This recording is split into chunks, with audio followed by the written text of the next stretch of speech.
We're calling for Congress to end chain migration and to end the visa lottery system and replace it with a merit-based system of immigration. Almost every study abroad influencer today is asking you not to come study abroad. Don't come to the US, don't come to UK, don't come to Australia. These videos are so many on YouTube that you open it up, there's no way that you're getting past them. But then that gives rise to the question, is waiting the solution? So should you just wait for 1, 2, 3 years and then go for study abroad? Because that's the solution that these influencers are giving you. Now, I think the answer to this is a bit more complex. You have to really look back. In the 1950s, after the World War II, what really happened was that countries in the West started to realize that they do have money, but they don't have the amount of labor they need to rebuild. Now, they needed to rebuild their countries, they needed to grow. Hence, they started importing immigrants. Immigrants came in, they took care of the jobs that the people, the natives, did not want to take up. And, of course, these countries flourished. Now, what's happening in 2020 and forward from there is that countries have started to realize so many immigrants have came in, and especially in the Biden era, most countries were pro-immigration. So many people came in on boats into countries. They seek asylum. They got it. Now, these people did not really bring any skill with them. They just came in and they just started using the public facilities of the countries. And with all these wars going on and with humanitarian initiatives like Save Ukrainian People, these people started coming into all of these countries like the UK, pretty much all of Europe, even the US, by the way. And then these Western countries start to realize, hey, these people don't really add to the economy. They only take. They just keep on taking the benefit. So what happens is that people realize that, hey, the AI revolution is here. We don't have jobs of our own. We can't get the jobs back, which AI took, of course. That's gone. We don't have housing. We don't have the social structure to support our own families. Healthcare, we are not able to get a doctor's appointment for 2 months. Why? Because these people who are immigrants are being given priority. And that's where the anti-immigrant fascist movement, you can say, is born.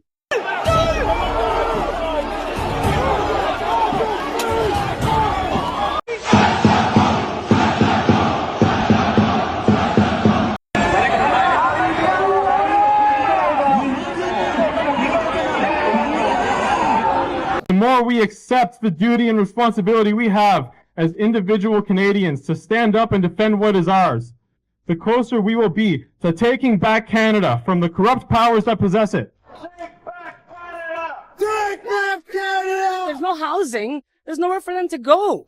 So what are you bringing them here for? Our young Canadians that are looking for jobs are struggling so hard right now. Now, this doesn't mean that immigration is bad or it's not good for the society. It just means that these people who are not able to take care of their own families, their own community, Australian people not able to get jobs in Australia, British people not able to get jobs in UK, but then they see immigrants are able to get those jobs. They want to get those jobs back. Of course, that's the first move. And when that happens, you start to realize that all these countries which were welcoming immigrants for the last 75 years because they needed to put you guys to work essentially, now they're not accepting you guys. Canada has shut down its doors. Australia doesn't want you here anymore because you're taking up their jobs. US doesn't want you here. What's really happening right now, I don't think it's going to fix in 1 or 2 years. This was a movement that was active for the last 50, 75 years that immigrants are needed. Now, this movement is reversing. And I feel that the immigration hemisphere in the next 10, 20 years, it's going to change so much. It's going to get difficult to move from here to there.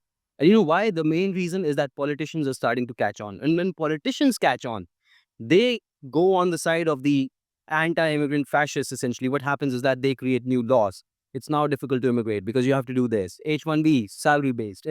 You're not possible to come in through a lottery anymore. Diversity visa, what's that? We're going to shut that down. So one thing I can tell you for sure is that immigration is getting difficult. The only question is, are you ready to put your dream on hold for the next 10, 20 years without actually knowing when the economy stabilizes, when we get out of this so-called recession? So I think you fall into one of these two buckets in most cases. And I've done the analysis. If you want to study abroad and you're someone who wants to go ahead, study abroad just so that you can carve out a pathway to permanent residence. You want to go to UK, settle down over there, or US, Australia, whatever, right? You want to study abroad so that you can settle down. But you don't want to work hard. You want to get into the cheapest possible university so that you don't spend too much, but you get the return on investment. But then the study abroad pathway is not for you. There are better pathways. And I have them. There's the US O1 visa, US EB1 green card. There's Australia National Innovation Visa, UK Global Talent Visa, Singapore One Pass, China R Visa. All of these countries want talent. And if you can just work a little bit on your profile, instead of studying abroad, spending thousands of dollars on that, just go ahead directly to these countries through these routes. And it is more than possible. So yeah, if your goal is to work abroad, I'm giving you a free eligibility check for any of these visas, only one of them though.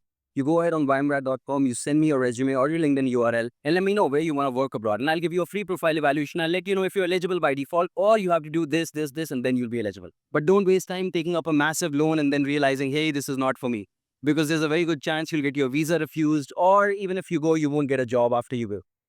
Now comes the second option. If you want to study abroad for the right reasons, you want to upskill your career, you want to get into one of the topmost universities and preferably with scholarships, then by all means study abroad because it is still a legitimate pathway for you.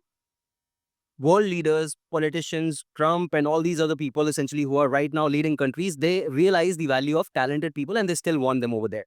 So if you go ahead, you study in one of their topmost universities, there's still a good chance you get the return on investment you're looking for. In the last 1 year, I worked with 1,000 plus students, and I can tell you the average scholarship itself was $10,250 plus last year for these 1,000 plus students. In fact, 22% of them got full funding. Now, these are not students who were unlike you. They were just like you. But their goal was to get into a topmost university. They worked hard for it. They got good grades. They got good GRE scores. They then went. But the goal over here was not to use study abroad as a pathway to settle down overseas. The goal was to upskill their career, and in the process of doing that, they got jobs and they settled down. So yeah, these are the students who will back the best kind of scholarships, the best kind of admissions, and they will get the return on investment as well. If that's you, go for a study abroad directly, and you can check the admits and rejects page on YMGrad. You'll get to see the last year's admissions, rejections of students, what kind of profiles they had, and you can understand what kind of university you can get into with that support.